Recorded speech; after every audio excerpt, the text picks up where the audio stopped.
നമ്മളുടെ കുട്ടികൾക്ക്, നമ്മളുടെ അംഗങ്ങളുടെ കുട്ടികൾക്ക് സ്കൂൾ പഠന ഉപകരണങ്ങൾ വിതരണം ചെയ്യുന്ന ഒരു ചടങ്ങ് നേരത്തെ KS പ്രസാദിന് ഉദ്ഘാടനം ചെയ്തിരുന്നു. അപ്പോൾ ഇത് സ്പോൺസർ ചെയ്തിരിക്കുന്നത് NNG ഫിലിംസ് ആണ്. NNG ഫിലിംസിനെ റെപ്രസെൻ്റ് ചെയ്തുകൊണ്ട് ശ്രീ സഞ്ജു അമ്പാടി ഇവിടെ എത്തിച്ചേർന്നിട്ടുണ്ട്. അപ്പോൾ സഞ്ജു അമ്പാടിയെയും നമ്മുടെ ജഡ്ജസായ KS പ്രസാദ് ഏട്ടനെയും മനോജ് ഗിന്നസിനെയും അഖിൽ കവലയൂരിനെയും കൂടി വേദിയിലേക്ക് സ്വാഗതം ചെയ്യുകയാണ്. അപ്പോൾ നമ്മുടെ അംഗമായ ശ്രീ ധർമ്മജൻ ബോൾഗാട്ടി, അദ്ദേഹത്തിൻ്റെ കുട്ടികൾക്കായുള്ള പഠനോപകരണമാണ്. അദ്ദേഹം ഇവിടെ എത്തിച്ചേരാത്തത് കൊണ്ട് അദ്ദേഹത്തിന് വേണ്ടി ശ്രീ കലാഭവൻ ജിൻഡോ അത് ഏറ്റുവാങ്ങുകയാണ്. ഒപ്പം അനീഷ് ബാലിനെയും ശ്രീ രതീഷ് കാരക്കാടിനെയും കൂടി വേദിയിലേക്ക് സ്വാഗതം ചെയ്യുന്നുണ്ട്.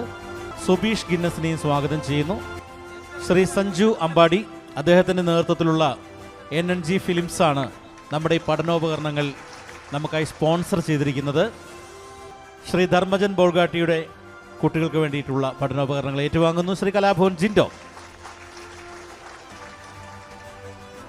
ശ്രീ അനീഷ് ബാൽ, അദ്ദേഹത്തിൻ്റെ കുട്ടികൾക്കായുള്ള പഠനോപകരണങ്ങൾ ഏറ്റുവാങ്ങുകയാണ്.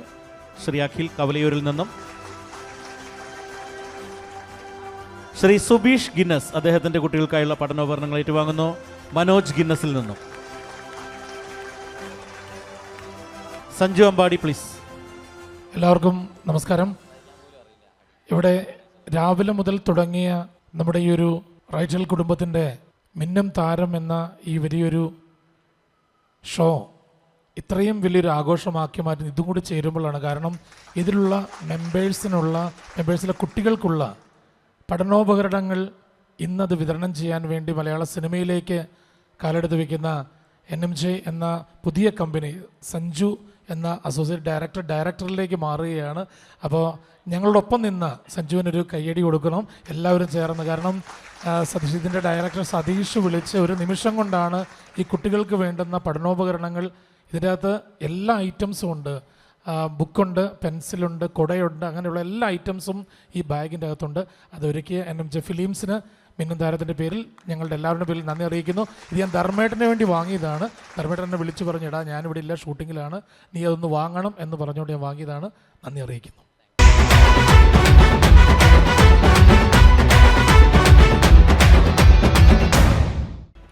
ജോക്ക് സ്റ്റാർസ് ആണ് അടുത്ത ടീം.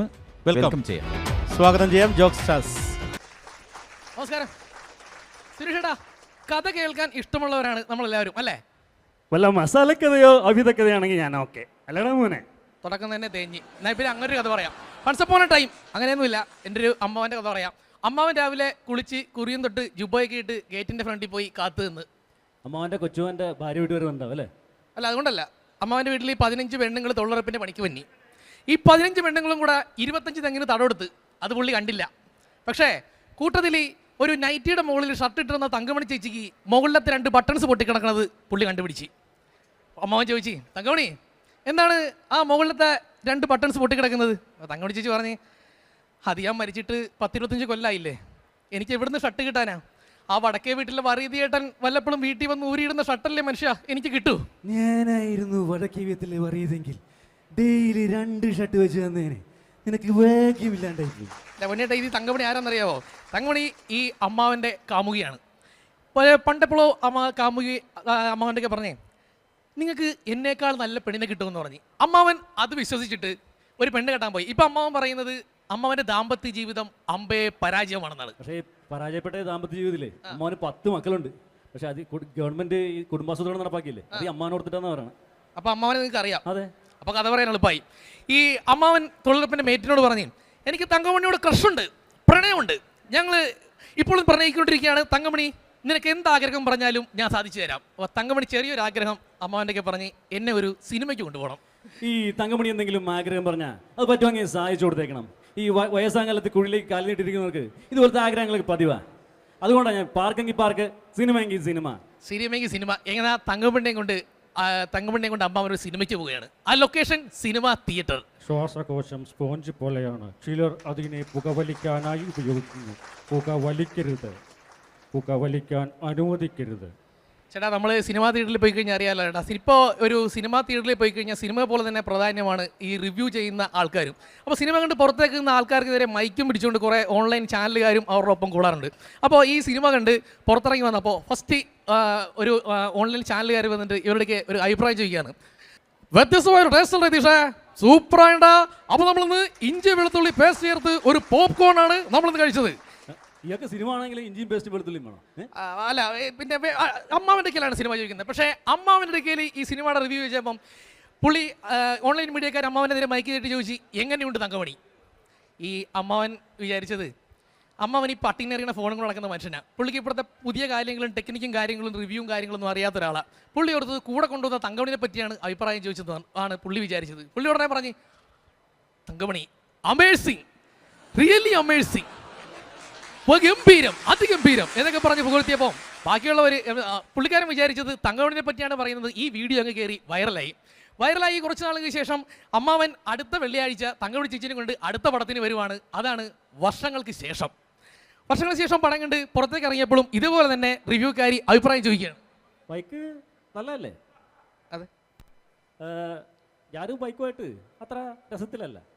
പെരട്ടലൊന്നും ഇങ്ങോട്ട് വേണ്ട. അതിന് സാറിനോടല്ല സാർ, അമ്മാവനോടാണ് അഭിപ്രായം ചോദിച്ചത്. അപ്പോൾ അതിന് കമൻസൊന്നും വേണ്ട, അപ്പോൾ അവരോട് ചോദിക്കും. അപ്പോൾ അമ്മാവനോട് അഭിപ്രായം ചോദിച്ചു, വർഷങ്ങൾക്ക് ശേഷം കണ്ടു, എങ്ങനെയുണ്ട്? അപ്പോഴും പാവം അമ്മാവൻ വിചാരിച്ചത് ഈ തങ്കമണി ചേച്ചിയെ പറ്റിയാണ് ചോദിക്കുന്നതാണ്. മറക്കാൻ പറ്റാത്ത അനുഭൂതിയാണ് സമ്മാനിച്ചത്. Amazing, really amazing. ആ വീഡിയോയും കയറി അങ്ങ് വൈറലായി. അടുത്ത പടത്തിന് വേണ്ടി ഈ വൈറൽ വീഡിയോ പട്ടിനെറിയുന്ന ഫോണാണ് ഉണ്ടാക്കുന്ന അമ്മാവനൊഴികെ ബാക്കി നാട്ടുകാരെല്ലാവരും കണ്ട് തങ്കമണി ചേച്ചിയുടെ ബന്ധുക്കളെല്ലാവരും കൂടിയിട്ട് അടുത്ത പടത്തിന് തങ്കമണി ചേച്ചിയായിട്ട് അമ്മാവൻ പോയാൽ തിയേറ്ററിലിട്ട് ഇടിക്കാൻ തന്നെ തീരുമാനിച്ചു. പക്ഷേ അമ്മാവൻ തങ്കമണി ചേച്ചിനെ കൊണ്ട് പടത്തിന് പോവുകയാണ്. സിനിമയുടെ പേര് ആവേശം. അതായത് അണ്ണൻ പണ്ട് സ്കൂളിൽ പഠിക്കുന്ന സമയത്ത് ഒരു ബന്ധുവിൻ്റെ ജ്യൂസ് കടയിൽ പാർട്ട് ടൈമായിട്ട് ജോലിക്ക് കയറി. അണ്ണൻ ഒറ്റ മോനാണല്ല, അതുകൊണ്ട് അണ്ണൻ സ്വന്തം ചേട്ടനെ പോലും കണ്ടത്. പക്ഷെ അയാൾ അണ്ണൻ സ്കൂളിൽ ചേരാൻ പറ്റുന്ന മുഴുവൻ പൈസ എടുത്ത് ഒരു പൊട്ട ഷെയർ മാർക്കറ്റ് കമ്പനി കൊണ്ട് ഇൻവെസ്റ്റ് ചെയ്യിപ്പിച്ചു. കമ്പനി 8 നിലയെ പൊട്ടി. പിന്നെ അണ്ണൻ അവിടെ അടിന്ന് അടിയായിരുന്നു. അമ്മാനെ അടി നടക്കുന്നില്ല അമ്മാനെ. അതണ്ണ പടത്തിലല്ല അണ്ണ, പുറത്ത് അമ്മാവനെ എല്ലാവരും കൂടി അത് പഞ്ഞിക്കിടിയാണ്. അമ്മാവനെ പഞ്ഞിക്കിട്ടത് കൊണ്ട് തന്നെ അമ്മാവൻ്റെ പകുതി അടഞ്ഞ കണ്ണും നീരുവെച്ച മുഖവുമായിട്ടാണ് പടത്തിൻ്റെ റിവ്യൂ പറയാൻ വന്നത്. അപ്പോഴും ഓൺലൈൻ ചാനൽ വൈറൽ താരമായതുകൊണ്ട് തന്നെ അമ്മാവൻ്റെ നേരെ മൈക്ക് കൂട്ടി. എന്നിട്ട് ചോദിച്ചു ആവേശം എങ്ങനെയുണ്ട്? അമ്മാവൻ ഒറ്റ അഭിപ്രായം പറഞ്ഞു, ആവേശം നല്ലതല്ല, പ്രത്യേകിച്ച് ഈ പ്രായത്തിൽ. അമ്മാവൻ പറഞ്ഞത് ഇതിനെപ്പറ്റിയാണെങ്കിലും ഈ വീഡിയോ അങ്ങ് കയറി കൊളുത്തി വൈറലായി. പക്ഷേ ഈ അമ്മാവൻ്റെ പ്രത്യേകത എന്ന് പറഞ്ഞാൽ അമ്മാവൻ പോയാലും ഇതിന് പകരമായിട്ട് മറ്റൊരു താരം അവിടെ ഉദിക്കും. ഇപ്പോഴും അതാണ് ഒരു കിം സ്റ്റാർ. ഓരോ ആലോചിക്കണാണ്. അപ്പോൾ മീഡിയക്ക് വേണ്ടത് പബ്ലിസിറ്റി ആണ്, ഇവർക്ക് വേണ്ടത് റീച്ച് ആണ്. അപ്പോൾ ഞങ്ങൾക്ക് വേണ്ടത്